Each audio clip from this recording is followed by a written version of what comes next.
Bismillahirrohmanirrohim. Assalamualaikum warahmatullahi wabarakatuh.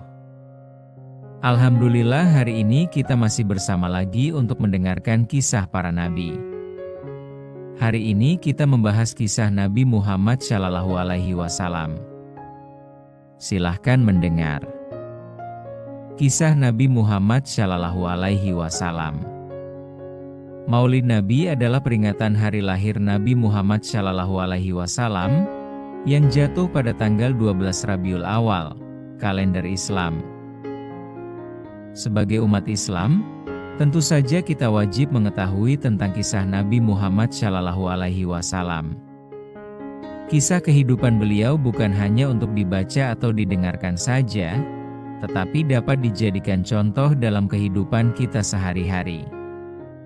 Kisah hidup Rasulullah SAW memang penuh dengan hikmah. Meskipun beliau seorang nabi dan rasul pilihan Allah, hidupnya tidak lantas selalu bahagia dan mudah. Beliau juga tetap menerima cobaan dan tantangan dalam berdakwah menyebarkan agama Islam. Berikut cerita lengkap Nabi Muhammad SAW sejak lahir hingga wafat. Garis keturunan.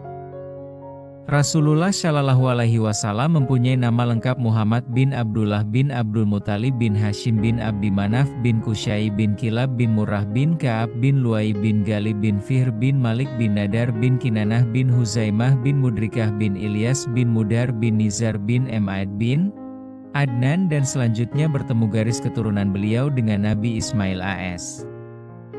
Adapun garis keturunan beliau dari sisi ibunya adalah Muhammad bin Aminah binti Wahab bin Abdi Manaf bin Zuhrah bin Kilab. Dengan demikian, garis keturunan beliau dari sisi ayah dan ibu bertemu pada kakek beliau, Kilab. Tahun Gajah. Pada tahun ini datang pasukan gajah yang dipimpin oleh Abrahah dari negeri Habasyah untuk merobohkan Ka'bah. Maksud jahat mereka ini berhasil digagalkan dengan pertolongan Allah Subhanahu wa Ta'ala yang mengirimkan burung-burung ababil yang menjatuhkan batu-batu yang mengandung wabah penyakit dan menimpakannya atas pasukan Abrahah. Peristiwa ini terjadi pada pertengahan abad ke-6 Masehi. Kelahiran Nabi Muhammad SAW. Menurut pendapat yang paling kuat, Rasulullah SAW dilahirkan pada hari Senin, malam 12 Rabiul Awal di Makkah bertepatan dengan awal tahun Gajah.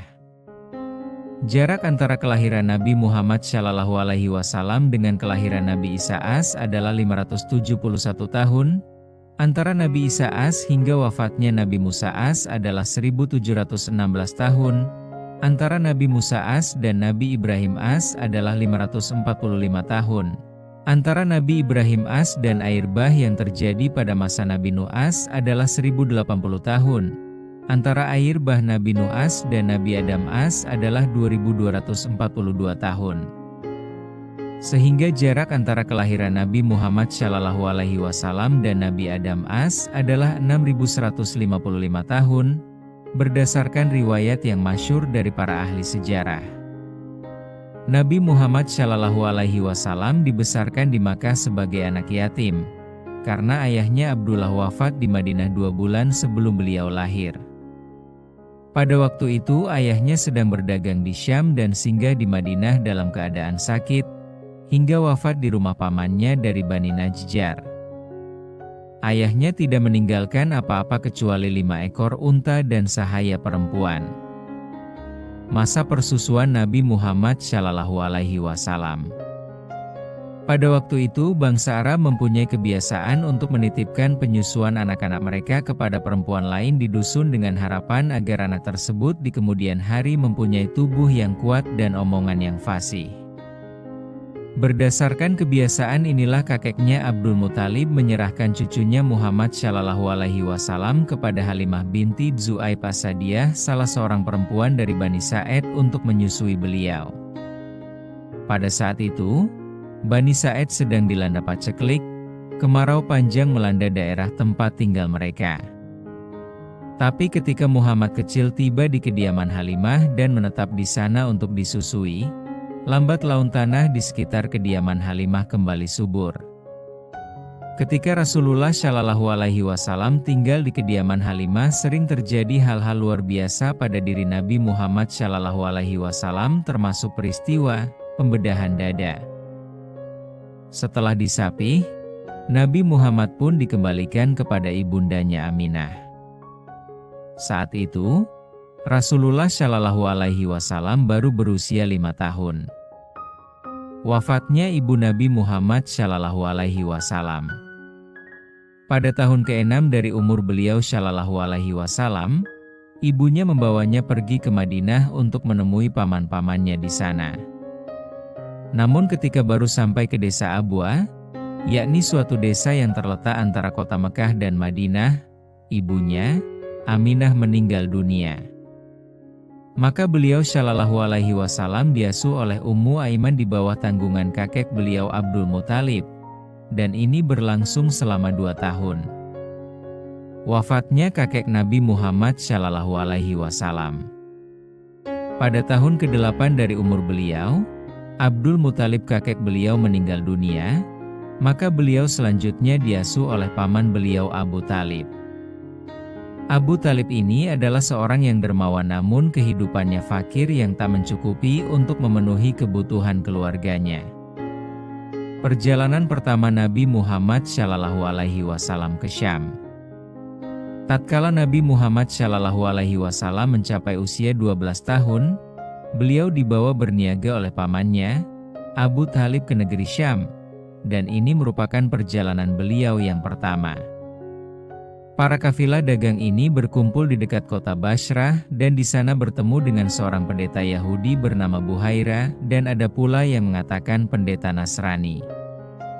Pendeta ini memahami adanya keistimewaan pada diri Nabi Muhammad Shallallahu Alaihi Wasallam dan berkata kepada Abu Talib, "Sesungguhnya anak saudara ini akan mendapatkan kedudukan yang tinggi, maka jagalah dia baik-baik." Kemudian pulanglah Abu Talib bersama Nabi Muhammad Shallallahu Alaihi Wasallam ke Mekah, berperan dalam perang Fijar. Pada tahun ke-15, beliau pernah ikut dalam peperangan Fijar yang terjadi di suatu tempat antara Nahlah dan Taif. Peperangan ini sebenarnya akan dimenangkan oleh kelompok di mana beliau Shallallahu Alaihi Wasallam berada di dalamnya. Namun akhirnya terjadi suatu perdamaian di antara dua kelompok yang berperang itu. Perjalanan kedua Nabi Muhammad Shallallahu Alaihi Wasallam ke Syam. Ketika Nabi Muhammad Shallallahu Alaihi Wasallam mencapai usia 25 tahun, beliau pun pergi ke Syam untuk kedua kalinya dengan membawa barang dagangan milik Khadijah binti Huwailid, seorang wanita ternama dan kaya yang dipercayakan kepada beliau. Dalam perjalanan itu, Nabi Muhammad Shallallahu Alaihi Wasallam disertai seorang sahaya Khadijah yang bernama Maisaroh. Dalam perjalanan itu, beliau bertemu dengan rahib bernama Nastur, dan ia pun memahami adanya keistimewaan-keistimewaan pada diri Nabi Muhammad Shallallahu Alaihi Wasallam sebagaimana yang pernah dilihat oleh Buhaira. Nabi Muhammad Shallallahu Alaihi Wasallam menikah dengan Siti Khadijah. Setibanya di Mekah dari perjalanan dagang ini, beliau menikah dengan Khadijah binti Huwailid, yaitu 2 bulan sesudah kedatangannya. Setelah itu Nabi Muhammad Shallallahu Alaihi Wasallam pindah ke rumah Khadijah untuk memulai lembaran baru dari kehidupannya. Umur Khadijah pada waktu itu 40 tahun.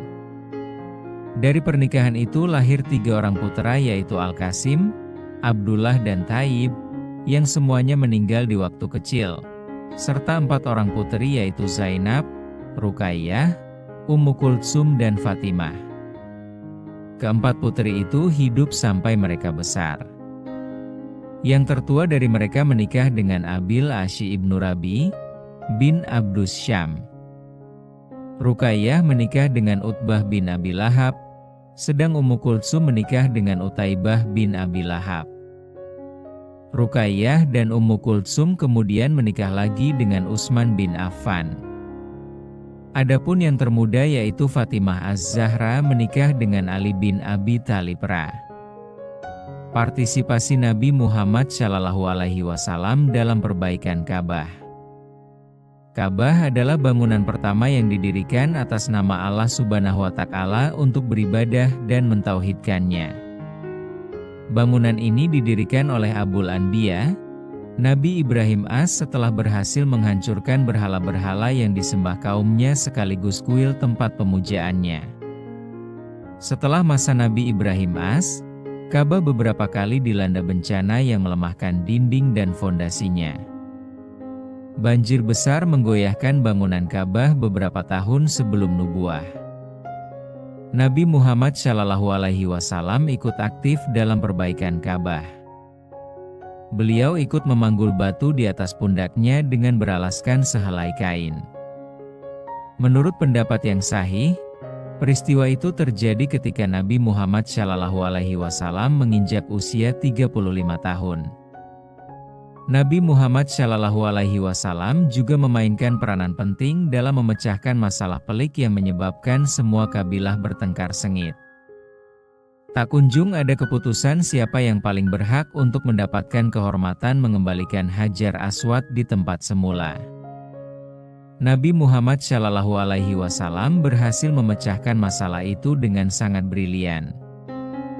Beliau memutuskan untuk meletakkan Hajar Aswad di atas sorbannya dan masing-masing kabilah memilih seorang wakil yang memegang ujung sorban dan mengangkatnya bersama-sama, hingga tiba di tempatnya lalu Nabi Muhammad SAW mengambil Hajar Aswad dan menaruhnya di tempatnya.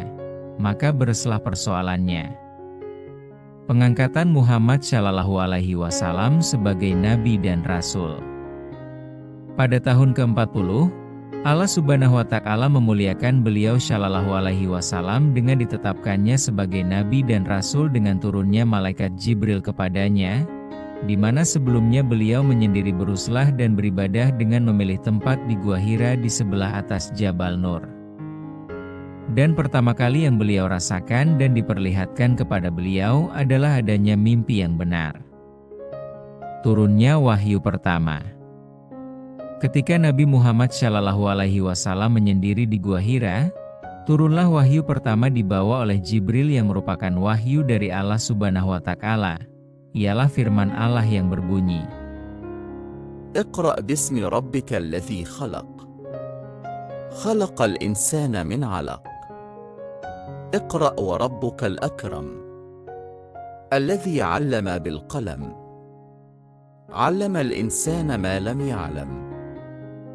Yang artinya, bacalah dengan menyebut nama Tuhanmu yang menciptakan. Dia telah menciptakan manusia dari segumpal darah.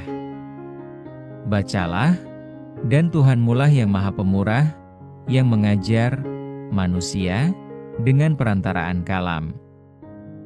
Dia mengajarkan kepada manusia apa yang tidak diketahuinya. Al-Alaq Ayat 1-4 adalah Warakah bin Naufal paman Khadijah binti Huwailid, seorang yang masyhur di Makkah karena keluasan ilmunya dalam hal ihwal agama-agama samawi.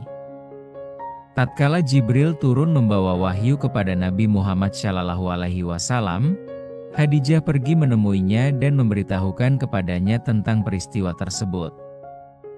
Warakah berkata, "Demi Tuhan yang nyawa Warakah berada di tangannya, jika engkau percaya hai Khadijah, telah datang malaikat agung yang pernah datang kepada Musa dan sesungguhnya ia, Nabi Muhammad SAW, adalah Nabi dari umat ini."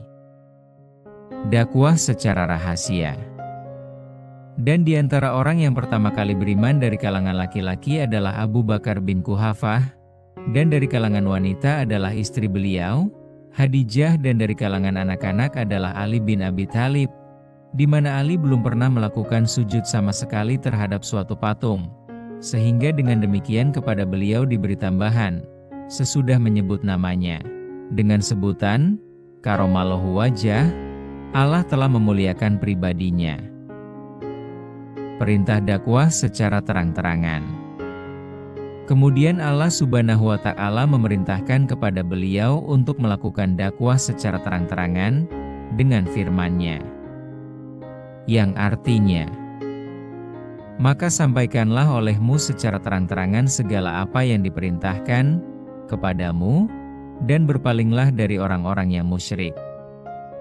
Al-Hijr 94. Maka beliau respon dan sambut perintah Allah Subhanahu wa Ta'ala ini dengan baik. Maka beliau melakukan dakwah kepada manusia untuk mengesahkan Allah dan meninggalkan perbuatan syirik dan kekufuran. Sebagian mereka ada yang beriman dan sebagian ada yang kafir. Nabi Muhammad SAW disakiti oleh kaumnya. Nabi Muhammad SAW pernah disakiti oleh kaumnya secara keji. Antara lain beliau dilempari dengan batu atau dengan kotoran di pintu rumahnya. Namun beliau senantiasa bersikap sabar dan sabar, sehingga akhirnya yang hak mengalahkan yang batil, karena sebenarnya yang batil itu akan kalah dan hancur. Hijrah pertama ke negeri Habasyah.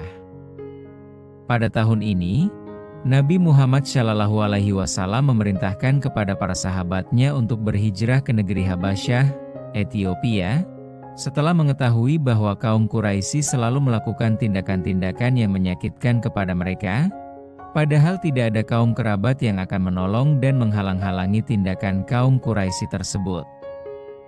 Maka sebagian sahabat berhijrah untuk menyelamatkan agama mereka, dan ini adalah hijrah pertama dari Mekah, di mana jumlah mereka yang berhijrah adalah 80 orang sahabat. Mereka kembali lagi ke Mekah dari Habasyah setelah berdiam di sana selama 3 bulan. Hijrah kedua ke negeri Habasyah. Pada tahun ke-7 ini, Nabi bersama-sama pamannya, Abu Thalib dan Bani Hashim serta Bani Muthalib, baik yang muslim maupun yang masih kafir, memasuki Syi'ib. Maka pada kesempatan ini kalangan Quraisy membaikot dengan memutus jalur suplai makanan dan kegiatan berniaga di pasar kepada mereka, kecuali apabila mereka menyerahkan Nabi Muhammad SAW kepada kalangan Quraisy untuk dibunuh. Kaum Quraisy menulis isi boikot di lembaran kulit yang digantungkan di Ka'bah. Maka Nabi Muhammad SAW memerintahkan kepada para sahabatnya untuk melakukan hijrah ke Habasyah, yakni hijrah untuk kedua kalinya. Penghentian boikot. Nabi Muhammad SAW dan kaumnya terkurung di dalam Syi'ib selama 3 tahun tidak menerima makanan kecuali secara sembunyi-sembunyi, sehingga mereka makan dedaunan. Kemudian orang-orang Quraisy menghentikan pemboikotan, sedang lembaran kulit yang berisi pengumuman boikot itu telah dimakan rayap. Maka keluarlah Nabi Muhammad SAW dari tempat yang terkurung itu. Peristiwa itu terjadi pada 10 tahun kenabian. Tahun kesedihan, Amul Huzni. Pada tahun ke-10, Khadijah istri Nabi Muhammad SAW wafat dan 2 bulan kemudian wafat pula paman Nabi Muhammad SAW, Abu Thalib, pada usia 87 tahun. Setelah wafat Abu Thalib ini, tindakan menyakiti Nabi Muhammad SAW dari kalangan Quraisy semakin bertambah keras, karena mereka beranggapan bahwa apa yang telah mereka usahakan dan capai dari Rasulullah SAW tidak seperti apa yang telah mereka peroleh ketika Abu Thalib masih hidup. Hijrah ke Taif. Pada tahun ke-10 ini, Rasulullah melakukan hijrah ke Taif, dan beliau berdiam di sana selama 1 bulan, melakukan dakwah kepada penduduk Taif. Namun dakwah beliau di sana tidak mendapat respon dari mereka, bahkan justru menolaknya dengan suatu penolakan dan tindakan yang buruk. Mereka melakukan pelemparan batu kepada beliau, sehingga mengenai kepala beliau dan menyebabkan luka-luka di kepalanya. Setelah dakwah di sana gagal, beliau kembali lagi ke Mekah. Isra dan Mi'raj. Pada tahun ke-11 ini, terjadinya peristiwa Isra dan Mi'raj. Isra adalah perjalanan Rasulullah SAW di waktu malam hari dari Masjidil Haram di Mekah ke Masjidil Aqsa di Baitul Maqdis di Palestina, dan beliau pulang kembali pada malam itu juga ke Mekah.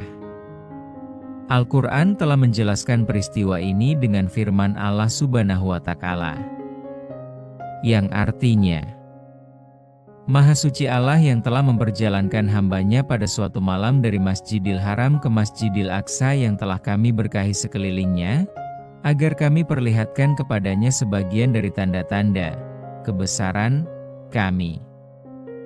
Sesungguhnya Dia adalah Maha mendengar dan Maha melihat. Al-Isra 1. Sedangkan Mikraj adalah naiknya beliau pada malam itu juga ke alam tinggi dan di sana diwajibkannya ibadah sholat yang 5 waktu. Tersebarnya Islam di Madinah. Dan Rasulullah Shallallahu Alaihi Wasallam melakukan kegiatan keluar ke kabilah-kabilah Arab untuk melakukan dakwah memperkenalkan ajaran Islam kepada mereka. Sebagian mereka ada yang beriman dan sebagian ada yang tetap kafir. Di antara mereka yang beriman, ada 6 orang dari penduduk Madinah, yang antara lain karena telah tersebarnya Islam di sana. Pada tahun 12 kenabian, 12 orang laki-laki dari Madinah menemui Rasulullah Shallallahu Alaihi Wasallam. Di antaranya 10 orang dari suku Aus dan 2 orang dari suku Khazraj, dan kemudian mereka semua beriman. Dan dari yang 12 orang ini, 5 orang diantaranya adalah dari kelompok mereka yang 6 orang yang telah beriman sebelumnya. Mereka keseluruhan melakukan baiat di hadapan Nabi untuk tidak menyekutukan Allah dengan sesuatu apapun, tidak melakukan pencurian dan tidak akan melakukan perbuatan zina. Kemudian mereka kembali ke Madinah. Mereka di sana dengan pertolongan Allah mendakwahkan Islam kepada penduduk Madinah. Pada tahun 13 kenabian, datang kepada Rasulullah Shallallahu Alaihi Wasallam 70 orang laki-laki dan 2 perempuan dari penduduk Arab Madinah, dan mereka masuk Islam semuanya serta melakukan baiat di hadapan Nabi sebagai baiat yang kedua. Kemudian mereka pulang kembali ke Madinah, dan dengan perantaraan mereka maka tersebarlah Islam di antara penduduk Madinah secara luas. Hijrah ke Madinah. Dan ketika tindakan menyakiti Nabi dan para sahabat serta kaum muslimin bertambah keras dari kalangan Quraisy, maka Nabi memerintahkan kaum muslimin untuk melakukan hijrah ke Madinah dan selanjutnya beliau pun bersama-sama dengan Abu Bakar juga melakukan hijrah dengan berjalan kaki cepat-cepat hingga beliau berdua sampai ke Gua Sur. Nabi Muhammad Shallallahu Alaihi Wasallam di Gua Sur. Di dalam Gua Sur ini, turun wahyu dari Allah Subhanahu wa Ta'ala berupa ayat, yang artinya, di waktu dia berkata kepada temannya, "Janganlah kamu berduka cita, sesungguhnya Allah beserta kita." At-Taubah 40. Diriwayatkan bahwa ketika Rasulullah Shallallahu Alaihi Wasallam akan tidur di dalam gua itu, Abu Bakar meletakkan kepala beliau di atas 2 lututnya dan sewaktu beliau sedang tidur, Abu Bakar melihat suatu lubang di dinding gua itu, maka ia meletakkan mata kakinya untuk menutupi lubang tersebut, khawatir di dalam lubang itu ada sesuatu yang menyakiti Nabi. Maka pada saat itu mata kaki Abu Bakar disengat oleh kalajengking yang ada di dalam lubang itu. Tetapi Abu Bakar meskipun merasa kesakitan oleh sengatan itu, tidak menggerakkan kakinya, dan ketika rasa sakitnya memuncak, air mata Abu Bakar berjatuhan mengenai pipi Rasulullah Shallallahu Alaihi Wasallam. Maka beliau terbangun dan menanyakan kepada Abu Bakar kenapa ia menangis.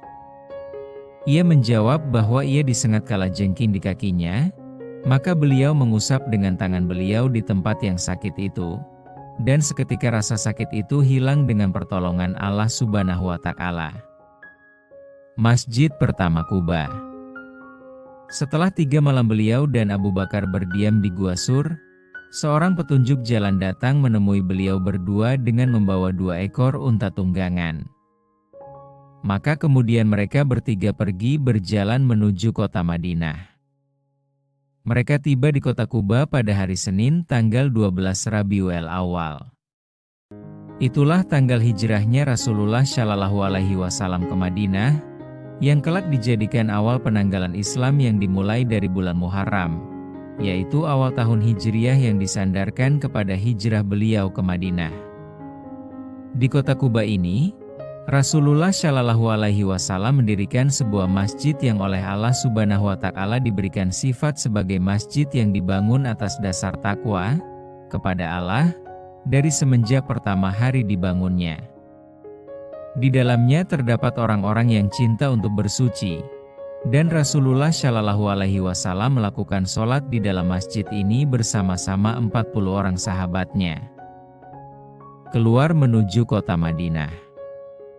Setelah melakukan sholat Jumat pertama yang Rasulullah Shallallahu Alaihi Wasallam lakukan di desa Bani Salim bin Auf, beliau kemudian menaiki untanya menuju kota Madinah. Di sana para kaum Ansyar menyambut beliau dengan sukacita penuh kegembiraan, seraya mengelilingi beliau, sementara para wanita dan anak-anak keluar dari rumah mereka ingin menemui beliau seraya mendendangkan nasyid. طلع البدر علينا من ثنيات الوداع وجب الشكر علينا ما دعا لله داع أيها المبعوث فينا جئت بالأمر المطاع. Yang artinya, di atas kita telah muncul bulan purnama, muncul dari Saniyah Al-Wada. Kita wajib bersyukur kepadanya. Seorang dai menyeru kita ke jalannya. Wahai orang yang diutus kepada kami, kau datang membawa perintah yang harus ditaati. Tahun pertama Hijriah. Di kota Madinah, Nabi Muhammad Shallallahu Alaihi Wasallam mendirikan masjidnya yang mulia. Beliau secara pribadi ikut serta membangun masjid tersebut sebagai bentuk dorongan kepada kaum muslimin untuk cinta bekerja dan beramal. Di tahun ini telah pula disyariatkan adzan sebagai suatu cara dan saran untuk memanggil kaum muslimin untuk berkumpul dikala telah masuk waktu sholat. Disyariatkannya berperang. Sebagaimana kita ketahui bahwa Nabi Shallallahu Alaihi Wasallam tidak pernah memaksa seseorang untuk memeluk agama Islam, juga beliau tidak memiliki sebuah pedang untuk menebas leher-leher orang. Tugas yang diemban beliau adalah semata-mata untuk berdakwah mengajak orang untuk beriman, sekaligus menyampaikan kabar gembira dengan datangnya Islam. Bersambung kita lanjut. Tunggu di part 2 ya. Terima kasih. Jazakumullahu khairan.